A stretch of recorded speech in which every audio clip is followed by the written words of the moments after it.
Telkom Business, behind South African businesses' drive to thrive.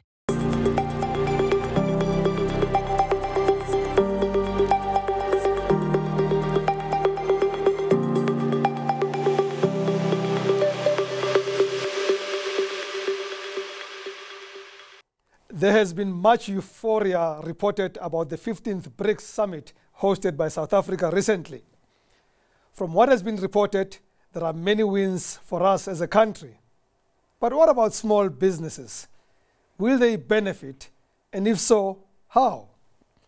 Welcome to the Entrepreneurial SME. I'm your host, Rams Mabote. To help us answer these questions, I'm joined by CEO of the Small Business Institute, Dludlu. Good evening, mate. Thank you for coming. Good to see you again. Good to see you, Rams. Should we be excited? Should the SMEs be jumping up and down that we had BRICS and wow, it's going to happen for us?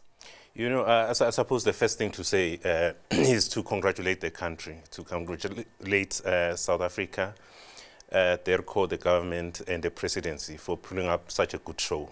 Yeah. We haven't had anything this big, I think, since the death of the release of Nelson Mandela, his inauguration and his death. So this was a very big show. Yeah, we did benefit a bit. We benefited, the small businesses did benefit quite a lot from the tourists, the official tourists that were part of the delegations in the run-up to BRICS. All the events, the youth events, the political party events in and outside Johannesburg across the length and breadth of our country. However, we have quite a long way to go. This institution was set up first as a counterpoint, as being against something. We need to get to a point where it is for something. And it has been, to all intents and purposes, an intergovernmental forum. It hasn't really included people-to-people interactions. It has taken quite a lot of time, about 10 years before it started diversifying its portfolio of events, including, of course, setting up the new development bank or the BRICS Bank, as well as the BRICS Business Council. Now, you ask about SMEs. What's in it for SMEs? They are further down in the value chain. As always. As always, yes. Sadly, we are the last ones to benefit. So we need to be deliberate and intentional if we have to involve both the private sector as well as the SMEs. It just can't happen on its own. If you look at the cooperation and the intra-BRICS trade now, it has occurred despite BRICS, not because of BRICS.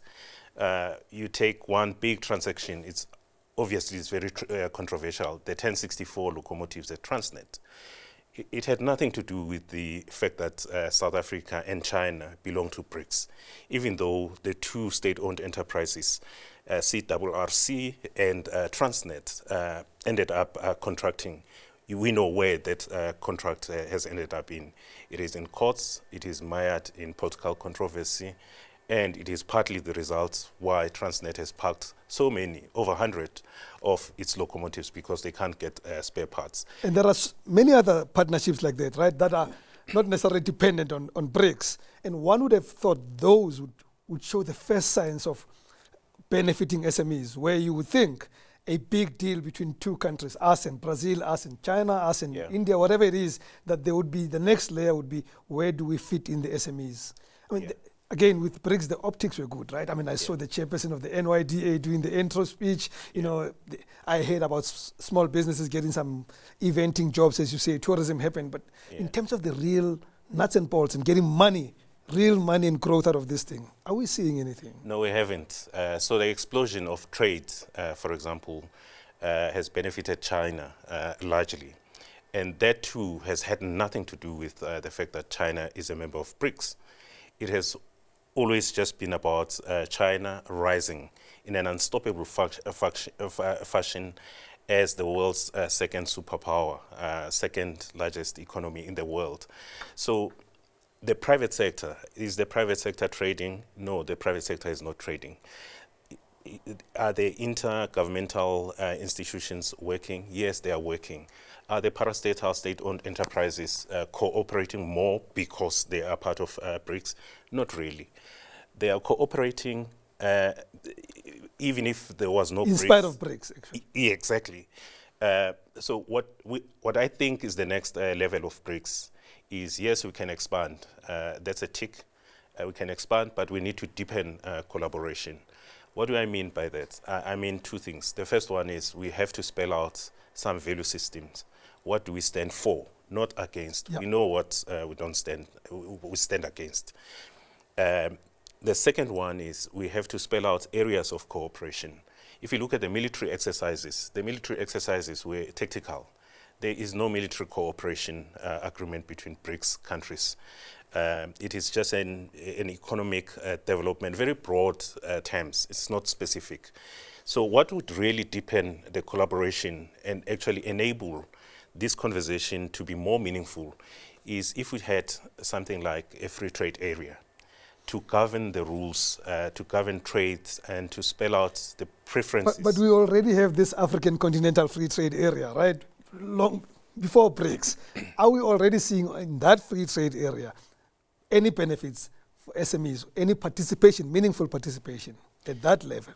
Not really. And I think there are two reasons. To be charitable to the African Continental Free Trade Area and its secretariat in the African Union, when it was launched in 2020, and then COVID broke out. So it was paused. Supply chains around the world were interrupted.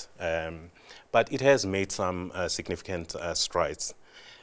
Beyond being implemented, there is a system of easing and facilitating payments between the trading countries. It's being piloted by the African Export and Import Bank, which is another arm of the African Union. So if we reduce the cost of doing trade between ourselves as Africans, I think that would be a major step, because the cost of doing transactions that are dollar denominated takes quite a lot and increases the cost of doing business. Of course, if you look at African economies, they are largely dominated by small businesses. But the small businesses are not biggest employers. Instead, it is multinationals and governments and state-owned enterprises. In fact, I wanted to pick us on that when we come back from a short break. But part of me feels like you've already concluded this interview. I feel like we're not going to get any answers that satisfy the SMEs. But Dludlu will come back shortly after this break.